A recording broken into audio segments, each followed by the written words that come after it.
Hello అందరికి గోంగూర పచ్చడి అనగానే నోట్లో నీళ్లు ఊరిపోతున్నాయి కదా. చాలా ఈజీగా చేసుకోవచ్చు. ఎలా చేసుకోవాలి చెప్పేస్తా చూసే. ఒక పాన్ లో ఆయిల్ వేసుకుని ఎండుమిర్చి, మినపప్పు, శనగపప్పు, ధనియాలు, అలాగే జీలకర్ర, కొన్ని మెంతులు వేసి వేయించుకోవాలి. పెట్టుకోండి ఈ ఇంగ్రీడియంట్స్ అన్ని మాడిపోకుండా చూసుకోండి, అప్పుడే టేస్ట్ చాలా బాగుంటుంది. అదే పాన్ లో టమాటోస్ కూడా వేసి బాగా సాఫ్ట్ అయ్యేంత వరకు కుక్ చేసుకోవాలి. ఇలా వాటర్ రిలీజ్ అవుతున్నప్పుడు మనం ముందుగానే కడిగి పెట్టుకున్న గోంగూరని కూడా వేసేయాలి. ఒక బాయిల్ వచ్చిన తర్వాత కొంచెం పసుపు వేసుకోవాలి. మంచిగా మ్యాష్ చేసుకుంటూ తిప్పుకుంటూ కుక్ చేసుకుంటే సరిపోతుంది. ఫస్ట్ వేయించి పెట్టుకున్న ఇంగ్రీడియంట్స్ అన్ని వేసి మన టేస్ట్ లెవెల్ కి తగ్గట్టు ఉప్పు వేసుకోవాలి. మెత్తగా మిక్సీ పట్టేసుకోవాలి. దాంట్లో గోంగూర కూడా వేసి మిక్సీ పట్టేసుకోవాలి. మీ దగ్గర ఒకవేళ రోల్ ఉంటే రోల్ లో ప్రిపేర్ చేసుకోండి, టేస్ట్ చాలా బాగుంటుంది. ఉప్పు వేయడం అస్సలు మర్చిపోవద్దు, ఎక్స్ట్రా ఫ్లేవర్ ని యాడ్ చేస్తాం. సన్నగా చాప్ చేసుకున్న ఆనియన్స్ పచ్చడి మీద వేసుకుని తింటే అదిరిపోయింది. సమ్మర్ వచ్చింది అంటే చాలు పచ్చళ్ళు మొదలు పెట్టేస్తాం. సమ్మర్ సీజన్ కాదు పచ్చళ్ళ సీజన్. అదంతా పక్కన పెడితే గోంగూరలో చేప ఫ్రై చేసుకుని తింటే ఏమైనా ఉందా?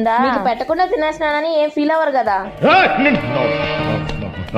సబ్స్క్రైబ్ చేసుకోమచ్చా. బాయ్.